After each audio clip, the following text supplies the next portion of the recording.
Welcome back to my YouTube channel. ഇന്ന് അങ്ങനെ നമ്മുടെ ചേട്ടൻ്റെ രജിസ്റ്റർ മാരേജ് ഡേ ആണ് കേട്ടോ. ഇന്ന് നമ്മൾ റെഡിയായി പോവുകയാണ്. ഒരു മാസം മുന്നേ നമ്മൾ ആദ്യം അവിടെ നമ്മുടെ ID കാർഡ് കാര്യങ്ങളൊക്കെ കൊടുത്ത് സാങ്ഷനാക്കി. പിന്നെ ഒരു മാസം അവിടെ രജിസ്റ്റർ ഓഫീസിൽ അങ്ങനെ വെച്ച് അങ്ങനെയൊക്കെ ഉള്ള സംഭവങ്ങളൊക്കെ ഉണ്ട്. ഇന്നിപ്പോൾ പോകുമ്പോഴാണെങ്കിലും കുറേ ID കാർഡും കാര്യങ്ങളൊക്കെ കൈപിടിച്ചിട്ടാണ് പോണേ. അതായത് passport, voter ID, Aadhaar card, സാക്ഷികളായി ഒപ്പിടുന്നവർക്കും അതൊക്കെ കൈപിടിക്കണം. അപ്പം അതൊക്കെ കൈപിടിച്ചിട്ടാണ് പോകണത്. നമ്മൾ ശരിക്കും പറഞ്ഞാൽ 30-ാം തീയതി ആയിരുന്നു രജിസ്ട്രേഷൻ നമ്മൾ ഫിക്സ് ചെയ്തിട്ടുണ്ടായിരുന്നത്. പക്ഷേ അന്ന് എന്തോ മുടക്കുള്ള കാരണം നടത്താൻ പറ്റിയില്ല. അപ്പം ഇന്ന് ഒക്ടോബർ 3-ാം തീയതിയാണ് നടത്തുന്നത്. ഇന്നും ബന്ധുണ്ട് ഇല്ല എന്നൊക്കെ പറഞ്ഞ് നിൽക്കുമായിരുന്നു. പക്ഷേ രാവിലെ ആയപ്പോൾ എന്തായാലും ബന്ധില്ല. അപ്പോൾ ഇനി ഞങ്ങളിതാ കാറിൽ പോയിക്കൊണ്ടിരിക്കുക. നമ്മൾക്കിപ്പോൾ 9:50 10:30 ടൈം പറഞ്ഞിരിക്കുന്നത്. നമ്മളിപ്പോൾ അവിടേക്ക് കറക്റ്റ് ടൈമിലല്ലേ നടക്കുള്ളൂ. അപ്പോൾ നമ്മൾ അതിന് വേണ്ടി പോയിക്കൊണ്ടിരിക്കുകയാണ്. ഒഫീഷ്യലി എൻ്റെ ചേട്ടൻ്റെ കല്യാണം കഴിയും. അത് കഴിഞ്ഞ് ഇനിയിപ്പോൾ 3-ാം തീയതി കഴിഞ്ഞാൽ കുറച്ച് ദിവസം 2 ആഴ്ച കൂടി ഉണ്ട് കല്യാണ തിരക്കുകളും കാര്യങ്ങളൊക്കെ ആയിട്ട്. അങ്ങനെ എന്നിട്ട് രാവിലെ ഒരു 10 മണിയാകുമ്പോഴേക്കും ഞങ്ങളെല്ലാവരും രജിസ്റ്റർ ഓഫീസിലെത്തി. അവിടെ എത്തിയപ്പോൾ അവർ പറഞ്ഞു 50 രൂപയിലുള്ള സ്റ്റാമ്പ് പേപ്പർ വേണമെന്ന്. അപ്പോൾ അതെടുക്കാനാവാൻ പോയി. Are you excited, Mom? Are you excited? Yes. എന്തായാലും നടക്കട്ടെ, വരട്ടെ. ചേട്ടൻ സ്റ്റാമ്പ് പേപ്പർ മേടിക്കാൻ വയ്ക്കുക ആവശ്യമുണ്ട്. പിന്നെ ഒരു 5 മിനിറ്റിന് ശേഷം ചേച്ചി വന്ന് ഫോമൊക്കെ ഫില്ല് ചെയ്യാൻ തുടങ്ങി. കുറേ ഫോമുകൾ നമുക്ക് ഫില്ല് ചെയ്യാനുണ്ടായിരുന്നു. അതിൻ്റെ ഇടയിൽ ചേട്ടൻ്റെ ഫ്രണ്ട്സ് പോയി തുളസിമാലയൊക്കെ മേടിച്ചു കൊണ്ടുവന്നു. രജിസ്ട്രേഷൻ കഴിഞ്ഞതിന് ശേഷം ഇങ്ങനെ ഒരു സന്തോഷ സൂചകമായി നമ്മൾ മാലയൊക്കെ ഇടാറുണ്ടല്ലോ. പിന്നെ ചേട്ടൻ സ്റ്റാമ്പ് പേപ്പറൊക്കെ ആയിട്ട് വന്നിട്ട് പിന്നെയും ആ ഫോമുകൾ ഇങ്ങനെ ഇരുന്ന് ഫില്ല് ചെയ്യാൻ തുടങ്ങി. നമ്മുടെ അഡ്രസ്സ് തന്നെ അങ്ങോട്ട് എഴുതൽ ഇങ്ങോട്ട് എഴുതലൊക്കെയാണ് കാര്യങ്ങൾ. സാക്ഷികളായിട്ട് 3 പേരാണ് വേണ്ടത്. അവരാണെങ്കിൽ ഏതെങ്കിലും ഒരു ID കാർഡും അതിൻ്റെ ഒരു കോപ്പിയും കൈപിടിച്ചിട്ടുണ്ടാവണം.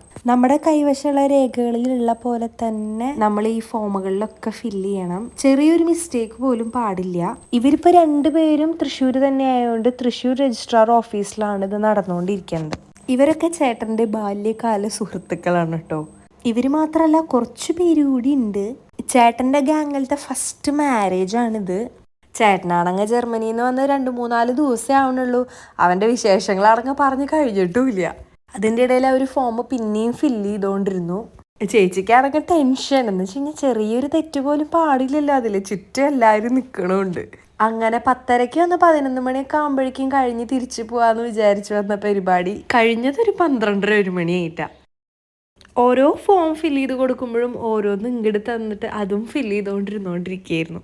പിന്നെ രജിസ്റ്റർ മാരേജ് എന്നൊക്കെ പറയുമ്പോൾ കുറേ ഫോർമാലിറ്റികളാണല്ലോ. അങ്ങനെ കുറേ നേരത്തെ ഏകദേശം ഒരു 1.5-2 മണിക്കൂർ ഫോം ഫില്ല് ചെയ്തതിന് ശേഷം സാക്ഷികളുടെ ഒരു പരിപാടികളിലേക്ക് കടന്നു. നമ്മൾ നമ്മുടെ ഏതെങ്കിലും ഒരു ID കാർഡിൻ്റെ ഒറിജിനലും കോപ്പിയും വെച്ച് സെൽഫ് അറ്റസ്റ്റ് ചെയ്ത് സൈൻ ചെയ്യേണ്ടതായിട്ടുണ്ട്. പിന്നെ എല്ലാ ഫോമുകളും ഫില്ല് ചെയ്തതിന് ശേഷം നമുക്കൊരു അരമണിക്കൂറോളം വെയിറ്റ് ചെയ്യേണ്ട ഒരു കാര്യം കൂടി ഉണ്ടായിരുന്നു. ആ സമയത്ത് പിന്നെ കുറച്ച് ഫോട്ടോഷൂട്ടൊക്കെ ചെയ്ത് അത് കഴിഞ്ഞ് പിന്നെ ശരിക്കുള്ള കാര്യ നടപടികളിലേക്ക് നമ്മൾ കടന്നു. സംഭവം കുറച്ച് നേരം എടുക്കണ പരിപാടിയാണേ. അതുകൊണ്ട് സമയമൊക്കെ കൈ പിടിച്ചിട്ട് വേണം നമ്മൾ വരാൻ. അത് കഴിഞ്ഞ് നമ്മൾ മെയിൻ രജിസ്ട്രാറുടെ ഓഫീസിൽ പോയിട്ട് സൈൻ ചെയ്യുകയാണ് ഉണ്ടായത്. നമ്മൾ ഫില്ല് ചെയ്ത ഫോം ഒന്ന് ഡബിൾ ചെക്ക് ചെയ്തതിന് ശേഷമാണ് നമ്മൾ മെയിൻ പ്രോസസ്സിലേക്ക് കടക്കണത്. നമ്മളിപ്പോൾ സിനിമകളിലാണെങ്കിലും ഒരു 2 മിനിറ്റത്തെ പരിപാടിയായിട്ടാണല്ലോ ഈ രജിസ്റ്റർ മാരേജ് ഒക്കെ കാണിക്കണത്. അതായത് ഒപ്പിടുന്നു, ഒരു രക്തഹാരം അങ്ങോട്ടും ഒരു രക്തഹാരം ഇങ്ങോട്ടും, പരിപാടി ക്ലോസ്. പക്ഷെ 2-2.5 മണിക്കൂർ പിടിക്കും ഈ രജിസ്റ്റർ മാരേജ് ഒന്ന് കഴിയണമെങ്കിൽ. എല്ലാ കാര്യങ്ങളും അങ്ങനെ തന്നെയാണല്ലോ. നമുക്ക് അതൊരു അനുഭവത്തിൽ വരുമ്പോഴാണല്ലോ നമുക്കതിന്റെ ചുറ്റിൽ നടക്കണ കാര്യങ്ങളൊക്കെ അറിയാം. അങ്ങനെ ഒരു രജിസ്റ്റർ മാരേജിന് വിറ്റ്നസ് ആവാൻ പോവാണ് ഞാൻ. ചേച്ചി ചേട്ടൻ നല്ല ടെൻഷനിൽ ചേട്ടിരിക്കണത്. പിന്നീട് സൈൻ ചെയ്തതിന് ശേഷം നമ്മൾ നേരത്തെ വാങ്ങിച്ചു വെച്ച തുളസിമാല പിന്നെ അങ്ങോട്ടും ഇങ്ങോട്ടൊക്കെ ഇട്ട് നമ്മുടെ പരിപാടി കഴിഞ്ഞു.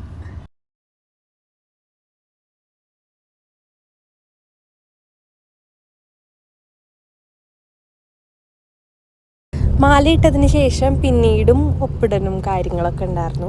അതിനുശേഷം സാക്ഷികളായി വന്നവരും പിന്നാലെ ഓരോരുത്തരായിട്ട് ഒപ്പിട്ടു.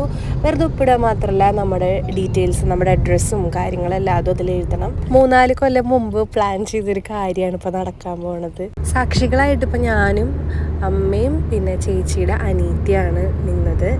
അപ്പോൾ ഞങ്ങൾ ഓരോരുത്തരും ഞങ്ങളുടെ പേരും അഡ്രസ്സും എഴുതി അവിടെ ഒപ്പിടണം. അങ്ങനെ ഒക്ടോബർ 3 കൂടി എൻ്റെ ചേട്ടൻ്റെ രജിസ്റ്റർ മാരേജ് കഴിഞ്ഞു എന്നാണ് പറയണേ. ഇനി 2 ആഴ്ച കൂടിയേ ഉള്ളൂ ചേട്ടൻ്റെ അമ്പലത്തിൽ വെച്ചുള്ള കല്യാണം നടക്കാൻ. അതിൻ്റെ ഒരുക്കങ്ങളിലും ഓട്ടങ്ങളിലാണ് ഇപ്പോൾ. എൻഗേജ്മെൻറ്റ് നടക്കുന്ന സമയത്ത് ചേട്ടൻ ഇവിടെ ഉണ്ടായിരുന്നില്ല. അപ്പോൾ നമ്മൾ ഓൺലൈൻ ത്രൂ ആയിരുന്നു അത് നടത്തിയിട്ടുണ്ടായിരുന്നത്. ഇപ്പം അതാ ചേട്ടനും ഞാനും നാട്ടിലെത്തി കല്യാണത്തിരക്കളുടെ നടുവിലാണ് ഇപ്പോൾ. രജിസ്റ്റർ മാരേജിന് ശേഷം അവിടെ വന്നിട്ടുണ്ടായിരുന്ന എല്ലാവരുടെ കൂടെ നിന്നും ഫോട്ടോ എടുത്തു. പിന്നെ അവരുടെ മാത്രം ഒരു ഫോട്ടോ സെഷൻ ഉണ്ടായിരുന്നു. അത് പിന്നെ നിർബന്ധമാണല്ലോ. അതിനു മുമ്പ് എല്ലാവർക്കും ലഡ്ഡും കൊടുത്തു. അങ്ങനെ സന്തോഷമായിട്ട് രജിസ്റ്റർ മാരേജ് ഒക്കെ കഴിഞ്ഞിട്ട് നന്നായിരിക്കണം, സുഖമായിരിക്കണം, സന്തോഷമായിരിക്കും. പിന്നെ അതാ ചേട്ടന്റെ ഫ്രണ്ട്സിന്റെ ഒപ്പൊക്കെ നിന്ന് ഫോട്ടോ എടുത്തു. പിന്നെ ചേച്ചിയുടെ ഫാമിലിയുടെ ഒപ്പം നിന്ന് ഫോട്ടോ എടുത്തു. പിന്നെ നമ്മളും. ഇവരൊക്കെ എന്ന് പറഞ്ഞു കഴിഞ്ഞാൽ ചെറുപ്പം തൊട്ടേ ഫ്രണ്ട്സായി വളർന്നു വന്ന ടീംസാണ്. കുറച്ച് പേരും കൂടി ഉണ്ട്. അവരെ നമുക്ക് കല്യാണത്തിന് കാണാൻ എന്തായാലും. ചേച്ചിക്ക് സിസ്റ്റേഴ്സായിട്ട് 2 പേരാണ് ഉള്ളത്, ട്വിൻ സിസ്റ്റേഴ്സ്. അതിലൊരാൾക്ക് വരാൻ പറ്റിയില്ല, വർക്കുള്ളതുകൊണ്ട്. അതിൻ്റെ വിഷമം രജിസ്റ്റർ മാരേജ് കഴിഞ്ഞ് നമ്മളെല്ലാവരും കണ്ടു. പിന്നെയും ഒരു ഫോട്ടോ സെഷനിലേക്ക് തിരിഞ്ഞു. മാലയിട്ടിട്ട് മാലയിടാണ്ട് അങ്ങനെ 2-2.5 മണിക്കൂറത്തെ രജിസ്റ്റർ മാരേജ് ശുഭമായി കഴിഞ്ഞു. ഇനി അടുത്ത വീഡിയോയിൽ കാണാം. അപ്പം ശരി.